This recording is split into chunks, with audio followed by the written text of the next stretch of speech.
1980களில் தமிழ் நவீன இலக்கிய உலகில் முத்திரை பதித்த சாகித்ய அகாடமி விருது பெற்ற புகழ்பெற்ற எழுத்தாளரான ஆதவன் அவர்களுடைய சரித்திரத்தை இன்றைய சான்றோர் சரித்திர நிகழ்ச்சியில் நினைவு கூர்வதில் பெருமையடைகின்றோம்.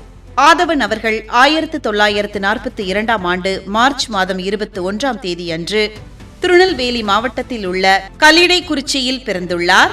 1987ஆம் ஆண்டு ஜூலை மாதம் 19ஆம் தேதி அன்று காலமாகியுள்ளார்.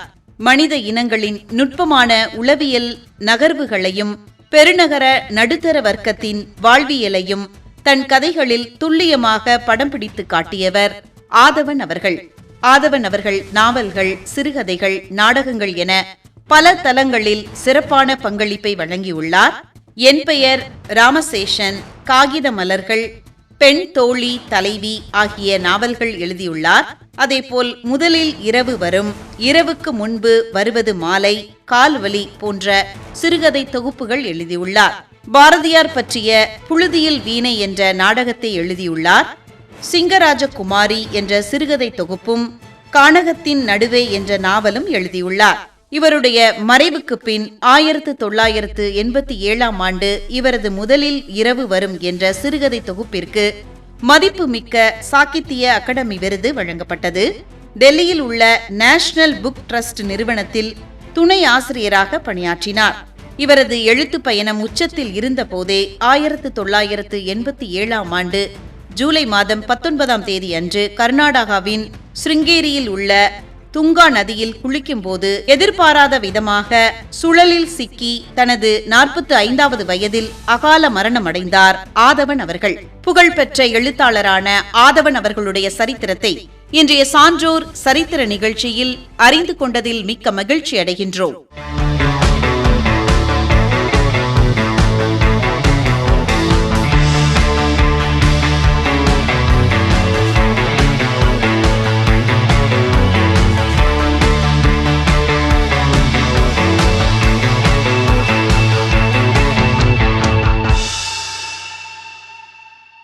ஆ 1857ஆம் ஆண்டு பிரிட்டிஷ் கிழக்கிந்திய நிறுவனத்திற்கு எதிராக நடைபெற்ற இந்தியாவின் முதல் சுதந்திர போரின் முதல் வீரன் மற்றும் வித்திட்டவரான மங்கள் பாண்டே அவர்களுடைய சரித்திரத்தை இன்றைய சான்றோர் சரித்திர நிகழ்ச்சியில் நினைவு கூறுவதில் பெருமையடைகின்றோம்.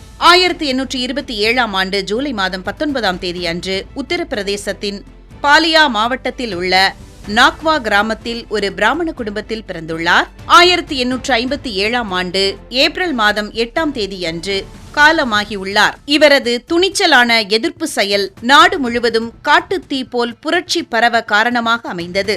1849இல் பிரிட்டிஷ் கிழக்கிந்திய நிறுவனத்தின் இராணுவத்தில் சேர்ந்தார். கல்கத்தா அருகே உள்ள பாரக்பூர் கண்டோன்மெண்டில் 34வது வங்காள பூர்வீக காலாட்படை பிரிவில் சிப்பாயாக பணியாற்றினார். பிரிட்டிஷ் ராணுவம் புதிதாக அறிமுகப்படுத்திய என்ஃபீல்டு துப்பாக்கி தோட்டாக்கள் பசு மற்றும் பன்றியின் கொழுப்பால் மெழுகப்பட்டிருந்ததாக பலத்த வதந்தி பரவியது.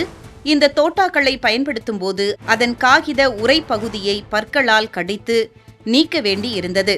இது இந்து மற்றும் இஸ்லாமிய வீரர்களின் மத உணர்வுகளை பெரிதும் புண்படுத்தியதால் மங்கள் பாண்டே இதனை கடுமையாக எதிர்த்தார். 1857ஆம் ஆண்டு மார்ச் மாதம் 29ஆம் தேதி அன்று ஞாயிற்றுக்கிழமை மங்கள் பாண்டே தனது சக இந்திய வீரர்களை பிரிட்டிஷ் அதிகாரிகளுக்கு எதிராக புரட்சியில் ஈடுபட அழைப்பு விடுத்தார். தன்னை அடக்க முற்பட்ட ஆங்கிலேய ராணுவ அதிகாரிகள் லெப்டினன்ட் பாக் மற்றும் சார்ஜென்ட் மேஜர் ஹெவ்சன் ஆகியோரை துப்பாக்கியால் சுட்டும் வாளால் வெட்டியும் பலத்த காயப்படுத்தினார். ஆங்கிலேயர்களிடம் பிடிபடக்கூடாது என்பதற்காக தன்னைத்தானே சுட்டு தற்கொலைக்கு முயன்றார். ஆனால் படுகாயங்களுடன் உயிர் பிழைத்த அவரை ஆங்கிலேயர்கள் கைது செய்தனர். ராணுவ நீதிமன்ற விசாரணைக்கு பிறகு அவருக்கு மரண தண்டனை விதிக்கப்பட்டது. திட்டமிட்ட தேதிக்கு 10 நாட்களுக்கு முன்பாகவே, அதாவது 1857ஆம் ஆண்டு ஏப்ரல் மாதம் 8ஆம் தேதி அன்று காலை பாரக்பூரில் அவர் தூக்கிலிடப்பட்டார். அவர் தூக்கிலிடப்பட்ட செய்தி பரவியதும் மீரட், டெல்லி போன்ற பிற பகுதிகளிலும் இந்திய சிப்பாய்கள் பெருமளவில் கிளர்ச்சி செய்ய தொடங்கினர். 1984ஆம் ஆண்டு இந்திய அரசு அவரது தியாகத்தை போற்றும் வகையில் அவரது உருவம் பொறித்த சிறப்பு தபால் தலையை வெளியிட்டது. இவரது வாழ்க்கை வரலாற்றை மையமாக வைத்து 2005இல் அமீர்கான் நடிப்பில் மங்கள் பாண்டே தி ரைசிங் என்ற பாலிவுட் திரைப்படம் வெளியானது. இந்தியாவின் முதல் சுதந்திர போரின் முதல் வீரன் மற்றும் வித்திட்டவரான மங்கள் பாண்டே அவர்களுடைய சரித்திரத்தை இன்றைய சான்றோர் சரித்திர நிகழ்ச்சியில் அறிந்து கொண்டதில் மிக்க மகிழ்ச்சி அடைகின்றோம்.